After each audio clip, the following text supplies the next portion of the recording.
apakah memang bahwa para satuan kerja ini telah menjalankan tugas fungsinya secara maksimal untuk melayani masyarakat. Karena komitmen kita adalah bagaimana masyarakat supaya dilayani sesuai dengan tugas fungsi kita. Rekan-rekan media, dapat kami sampaikan bahwa benar Bapak Jaksa Agung melakukan sidak pimpinan ya terhadap beberapa satuan kerja yang ada di daerah atau wilayah Jabodetabek. Tentu apa esensi dari sidak ini?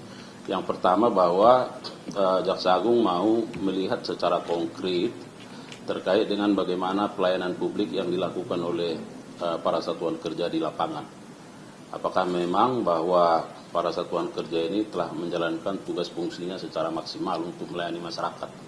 Karena komitmen kita adalah bagaimana masyarakat supaya dilayani sesuai dengan tugas fungsi kita.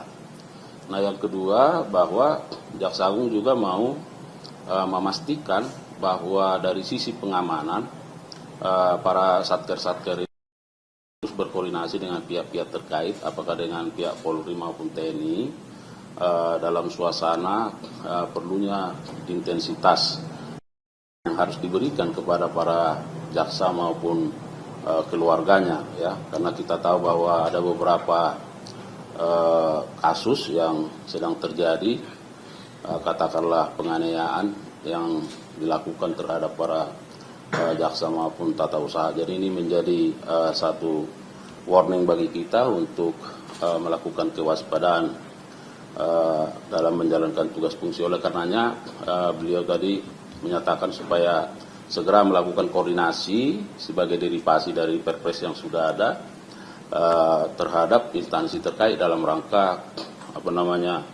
memberikan pengamanan kepada kita. Dan yang ketiga tentu Bapak Jaksa Agung juga mencermati terhadap temuan-temuan yang kita temukan tadi supaya ini menjadi bentuk satu mitigasi secara cepat dilakukan oleh para satuan kerja dalam rangka meningkatkan kinerjanya lebih baik lagi ke depan. Jadi ada 3 esensi yang kami sampaikan, itu menjadi fokus pada sidak dari pimpinan. Yang disidak yang di mana aja, Pak? Yang disidak tadi kemarin itu di Jakarta Selatan, Kejari Jakarta Selatan, tadi di Kejari Jakarta Tangerang Kota, kemudian Tangerang Selatan, dan di Kabupaten Tangerang. Bapak, terkait dengan fenomena tadi ada jaksa yang dibacok lah, dan dari Kejagung melihatnya seperti apa sih Pak? Apakah ini ada tanda mungkin upaya kriminalisasi atau mungkin upaya untuk menghalangi kerja jaksa masih Pak? Yang pasti inilah bukti yang selalu kami sampaikan terkait pentingnya kehadiran negara dalam memberikan keamanan dan kenyamanan bagi jaksa dalam menjalankan tugasnya. Ini bukti khususnya kepada publik dan media bahwa memang jaksa berhadapan dengan katakanlah ancaman atau gangguan dalam rangka menjalankan tugas fungsinya. Dan ini sudah terjadi berdekatan waktunya, ya.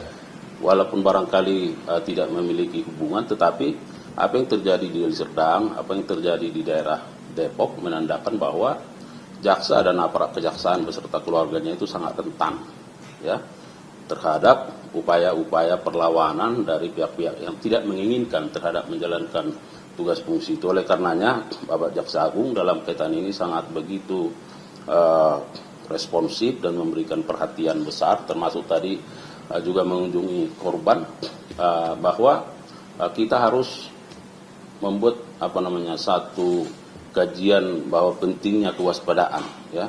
Kemudian ada aksi nyata yang bisa kita kerjakan bersama-sama dengan pihak terkait, apakah TNI Polri, untuk terus memberikan perbantuan keamanan itu. Dan yang ketiga tentu kita juga berharap bahwa atas peristiwa ini kita mengharapkan bahwa para pelaku, ya, bahwa para pelaku itu secepatnya bisa diungkap. Memang di Deli Serdang kan pelakunya sudah ditangkap, kalau tidak salah ada 2 orang, tetapi belum menyentuh esensi dari penanganan perkara itu sendiri, karena kita tahu ada kaitannya dengan penanganan perkara di sana, ya. Oleh karenanya kita mengharapkan bahwa segeralah menyerahkan diri, menjalankan aturan hukum, karena sesungguhnya kami hanya menjalankan tugas fungsi sesuai undang-undang, sesuai aturan, ya.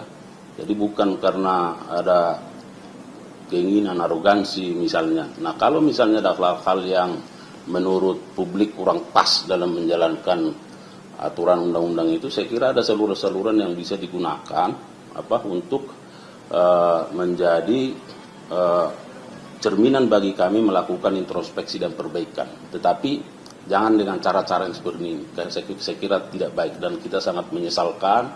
Bahkan saya mengatakan saya termasuk orang yang mengutuk tindakan-tindakan seperti ini, ya, karena saya kira ini tidak boleh dilakukan dengan dalil apapun, ya, dengan dalil apapun. Apalagi kami sekarang sedang melakukan investigasi di daerah bahwa jaksa yang dianiaya ini sesungguhnya tidak ada menjalankan penanganan perkara terhadap pelaku yang melakukan pembacokan itu, ya. Jadi jangan dialihkan isu misalnya.